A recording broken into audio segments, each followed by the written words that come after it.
Are you working on your author career but struggling to get that first book published? Does the goal of being an author seem too lofty? Or thoughts of having multiple books and making a full-time living are as fantastical as living in Cinderella's castle? Welcome to Discovered Wordsmiths, a podcast where aspiring authors can be heard. Join Stephen Schneider as he finds and talks to authors you may not know, but authors that have gotten their foot on the author career path. Hear what they've done to get there and where they want to go now. Settle back. It's time for a bit of inspiration and advice. Come listen to today's Discovered let's move on Wordsmith. to some author stuff. Now, before we get on to our discussion topic, a couple questions. So, you said that book took 12 years between initial concept to getting it published. So what were some things that you learned in that process that you're doing different now?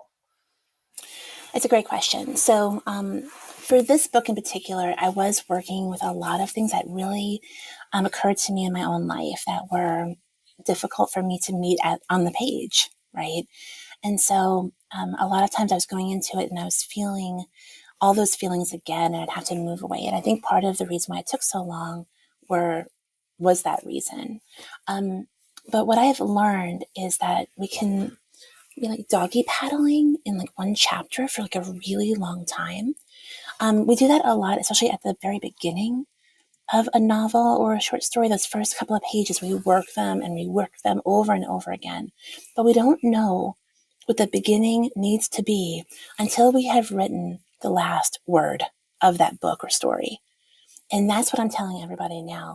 Do whatever you have to do to move forward, even if it's sloppy and messy. You need to know how your story ends before you can come back and really know what has to happen in the beginning. Nice. So that's what I try to do now. Yeah, I it's something I've found myself, having to write things and getting to midway point and go, oh man, I have no idea where it needs to go now. Yes. But that first chapter, I've rewritten that 20 times. Yeah. Exactly. And by the time you get to the end, you'll know what the book was really about. Right. And maybe you didn't need that early scene. Maybe that's not the right place for the story to begin. I've done that too. You won't know it until you get to the end. Yes. Gotten rid of the first chapter and made a different one the first chapter, switched chapters. Yes. Yeah. Done all that. So when you're writing, you mentioned you use your laptop and you've been in your car. What software and services do you use? I'm only using Microsoft Word and Excel. I use Excel a ton, and I'll explain that in a moment. But some people have recommended to me like Scrivener and programs like that, and I've just never found them intuitive. I think that there's a learning curve to them that I just wasn't patient enough with. And so I use Word and I just go forward. If I come upon a question that I find myself tempted to research, something tempting me to slow down, to tread water, doggy paddle for a while, I've learned to park it in an Excel spreadsheet. And so I will acquire a list as I go of things that I want to go back. Like, I know that word wasn't right. What is the right word?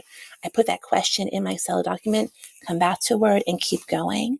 And for me, this is something that the writer Elizabeth Strout says a lot.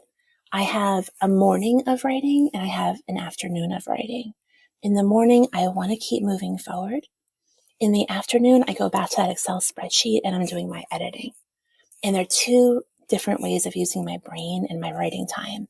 And that's been really helpful for me to keep getting things done. Yeah, I agree. I've found myself that before I'd get stuck. No, that's not the right word. No, that's not the right sentence structure. And I'd fiddle with it until I felt good and I'd move on. But I always went back and read through and edited chapters anyway, and then finished the whole thing and went back and did them all again type thing. And I found for me, it works if I put down as close as I can get something good, but I know it may not be the last thing, and then keep going, like you said. It works the best because I go back and change it, and my brain's looking at it, thinking differently, and what I missed the first time pops through. Yes. Hopefully. Yes. So, and I like how on you the good days. Yeah. Right. I know a lot of authors use Word. I use Scrivener, and I talked to another author who uses Scrivener, and he didn't like Word for the same reasons I didn't like Word. And I'm like, it's it's how your brain works and organizes and how things, because I'll hear people say, oh, I tried Scrivener and it didn't make sense. And I'm like, what do you mean it didn't make sense? It's perfect. But it's just how your Right. brain works, So, Exactly. And speaking of how our brains work, um, I compose mostly in Word, like right into the manuscript. But whenever I find myself like coming up short on a scene, like I know there's something more that I have to be digging in to figure out, I will go to pen and paper and just write longhand. Typically, I'm setting a timer for myself of like 10 minutes, 20 minutes. And I say for the next 10 minutes, I'm going to dive as deeply as I can into this one scene and stay there. And I'll write maybe 4 pages longhand and then go back with a highlighter and choose like 1 or 2 sentences that really work. And I bring those back into the manuscript. But it's the longhand writing that I feel really allows me to dig deeper. Okay, nice. And I think a lot of authors need to learn that type of lesson too. So it's a good thing to hear from other people. Uh, don't think you have to write the perfect first draft. Yes. So you chose an interesting topic for us to discuss a little bit, and that's picking yourself back up and keeping going. Yes. So why did you choose that, and what are you thinking when you say something like that to another author, or what you would like to say to the other authors? I think that my whole writing life has been teaching me that lesson over and over. I think, well, 2 things. First, if you know that you're meant to do this, and I know a lot of your viewers are writers themselves, but if you know that this was how you were made, you've got like a flame in you that is not going to go out, and you have to nurture that and fan it and keep it going. Because for a lot of people, it is just a hobby. It's just a goal of selling, becoming a best-selling author and making tons of money, right? But people who are meant to do this are built differently, and they have this drive, to bring it keeps bringing them back to their stories, to the page. And so, first of all, claiming that this is something that you were meant to do, and believing that with everything in you. Um, and the question that you asked was, Uh, for the picking yourself back up yes, when you're yeah, down and keeping going. that's what I wanted to talk about, right? So first is that flame that you recognize that's inside of you. The other thing is that you never know what's around the corner.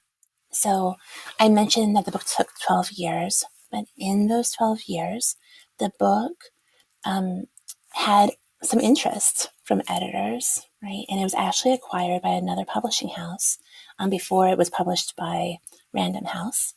Many years ago, it got picked up, and we got pretty far into the process. And then the editor who had fallen in love with it took a job at another publishing house. And my contract was with the first publishing house, not with her. And so she moved on, and I was assigned a new editor. And I thought, okay, this is going to be fine. I'll just, figure this out. We'll just keep going forward. But she had a very different vision for the book. And she said, I love your book. I love it. But what if we pulled it apart and told it as a very linear story? Because the way that it is now and the way it started out, it's very back and forth in time. Because I feel like that's how memory works. And in a lot of cases, that's how grief works. And that felt true to me. But she's like, no, let's just tell it in a straight line. First this happened, then this, then this. And I said, okay, I'll give it a try. I wanted to be the good author, right? And so I spent about 5 months pulling my book apart and Frankensteining it back together in this way that I thought would please her. I didn't want to lose that book deal, right? And then she canceled the book. Didn't even write to me, wrote my agent, still not working. Sorry, we're going to have to cancel. And it really taught me a lesson about what kind of book would you write, self-publish, whatever it may be, if nothing was guaranteed to you.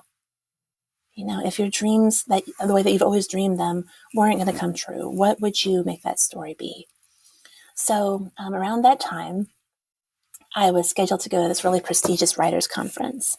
And then, the book had been canceled, and I called them up on the phone and I said, I don't think you want me there anymore. I'm a failure, and they're like, no, we want you to come.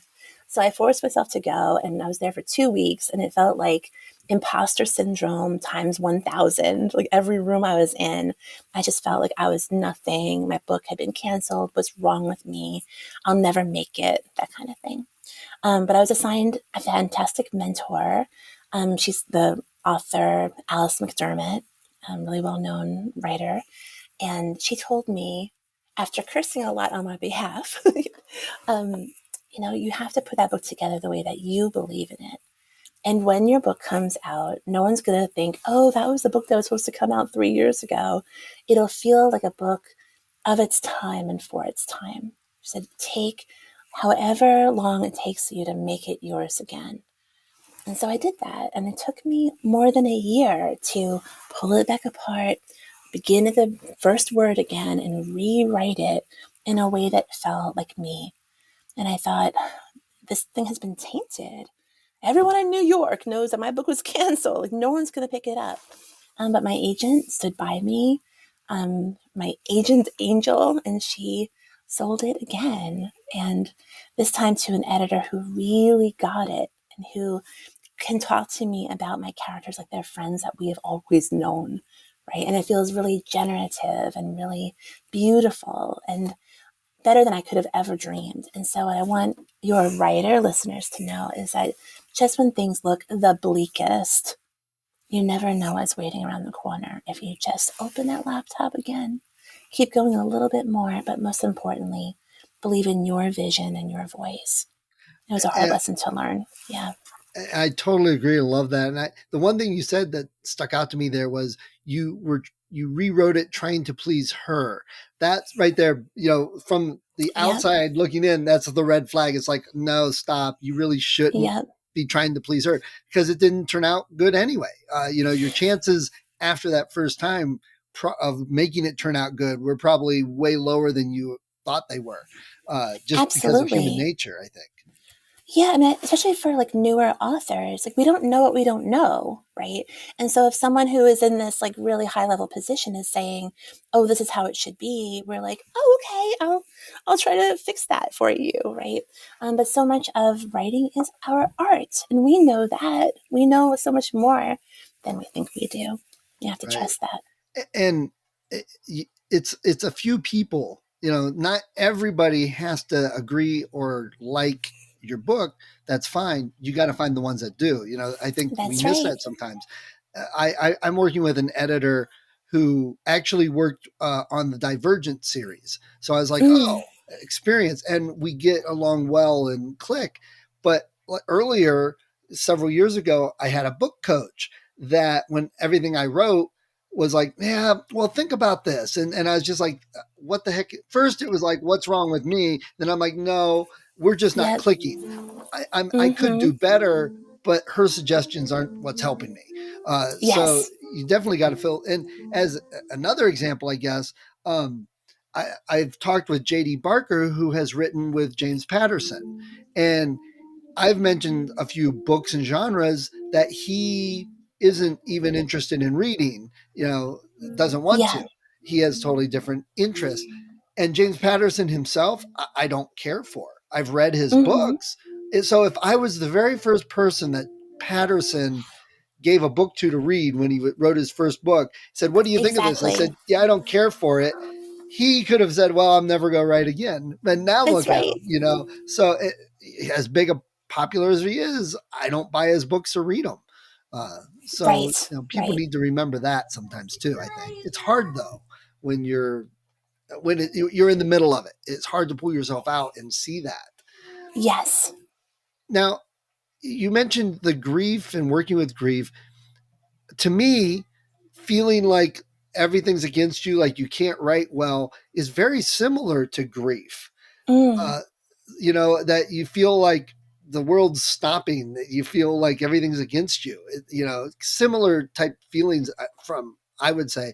So with the experience you do have, what are some other tips, some things people can do, actionable items to help move themselves past this point of, oh my God, I'm never going to be a good writer, or, oh my God, this all sucks and I don't want to do this, or whatever? Mm. Well, I mean, you mentioned a couple of things there. I think the first thing is, is for me, it's always been timed writing. I mentioned that a little bit ago. On those days that you feel like this, that you just don't have it in you, that you aren't meant to do this, set a timer for like 3 minutes. Open up the page and say, I'm going to write something for 3 minutes. And even if it's your own name over and over again, because sometimes it's just about shaking it off and clearing a channel. You won't be writing your name for 3 minutes, I guarantee you. As soon as your pen starts moving, your brain is going to want to produce something, and it's going to want to produce something of value.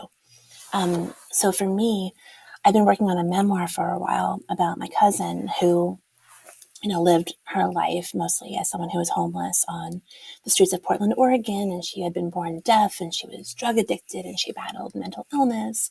And memoirs about our relationship, how she sought me out on Facebook of all things when she needed someone to be her medical next of kin. We had never met before that, but I agreed to do it, and we became very close at the end of her life.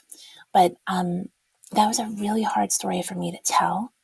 And when I would try to tell it, because it was like so close to real life and so close to the actual thing happening, sometimes it wasn't coming out the way I wanted to, and I felt like I wasn't doing her justice. And I desperately wanted to honor her with my words. And so very early on in that process, I turned to timed writing and said, I'm going to do it for 5 minutes.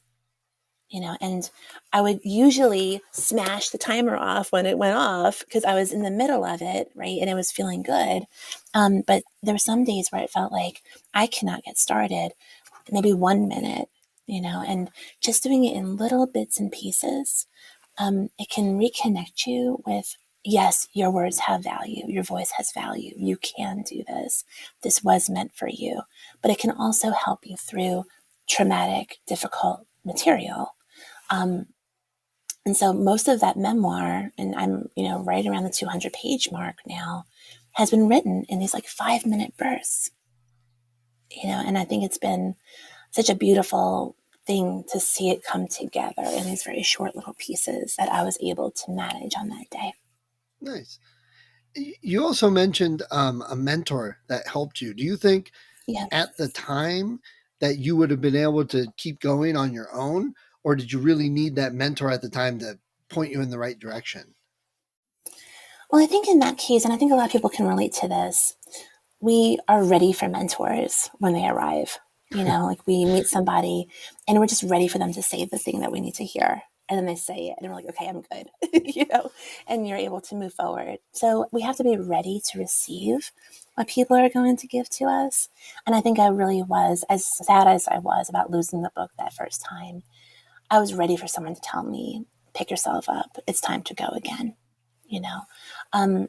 That said, I had a long career in like literary arts administration, and I actually created a mentorship program back in 2014 where I had the privilege of matching up and coming writers with established authors.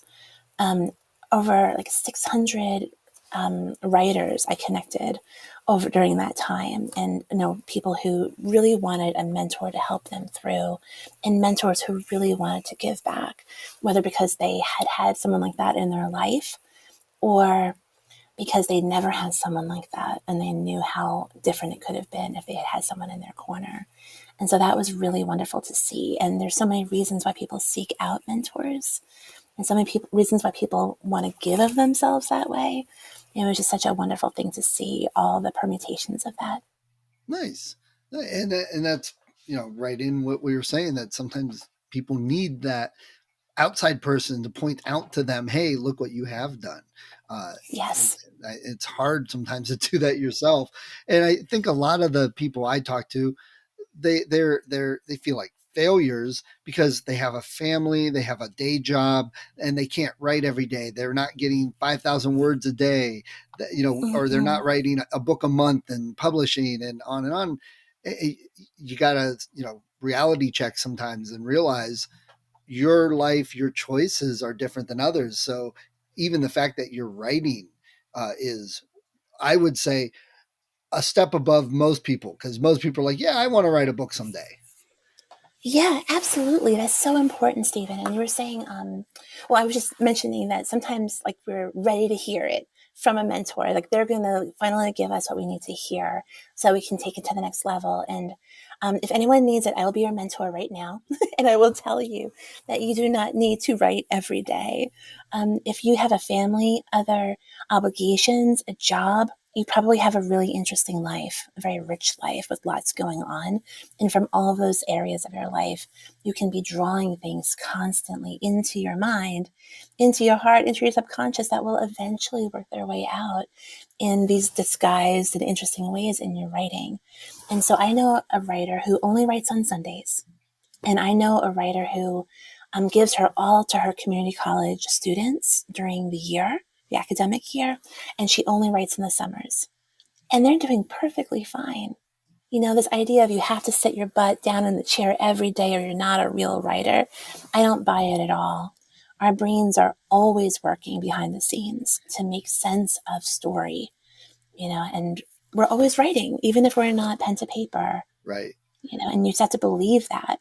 I agree. And that does make you a real writer, an author. I know there was a conversation a group of authors had about what makes a career author. I think, but the only difference is a real writer, a real author, and a career author is just the career author wants to make a living with writing as their job. Whereas you can still be a professional writer, a quote unquote real writer, and have a job, have a family. There's different avenues and different choices, especially with self-publishing nowadays. And look at you. Yes. You spent 12 years and you still get your book published by Random House. That was your goal. So it's possible. And, you know, we shouldn't be held back by our own misconceptions and misbeliefs. That's right. That's right. Great. All right. Well, Diane, this has been a wonderful conversation. I've loved talking to you this afternoon. And I love your background. It almost looks like a Zoom background. It's great. Oh, thank you. Yeah, it looks a little bit like stained glass. I've got a friend who's a horror novelist, and she has the same background, but it's black. And so it looks like she has like cobwebs behind her, which I think is really cool. Nice. So before we go, do you have any last minute advice for new authors? Anything other than what we've already talked about? For new authors, just start connecting. You know, start connecting with other writers however you can. Even if you're in an area where you feel like there aren't any writing centers near you, you're shy, you feel like you can't really join an online writing group. If you read a book that you come to love, reach out to that author via their website. Almost every author has a website now and a contact form, and just tell them why you love their book. You'll be surprised at how many of those little emails develop into conversations. You might find mentors, you might find connections to new resources, but allow yourself to be open to the world of the writing community because it's out there waiting to be there for you. Nice. Great. Thank you. All right. Well, Diane, I appreciate taking the time. I appreciate you telling everybody about your book. It's been really great. Thank you. You too. You have a wonderful day. I appreciate you. Thank you for listening to Discovered Wordsmiths. Come back next week and listen to another author discuss the road they've traveled, and maybe, sometime in the near future, it might be you.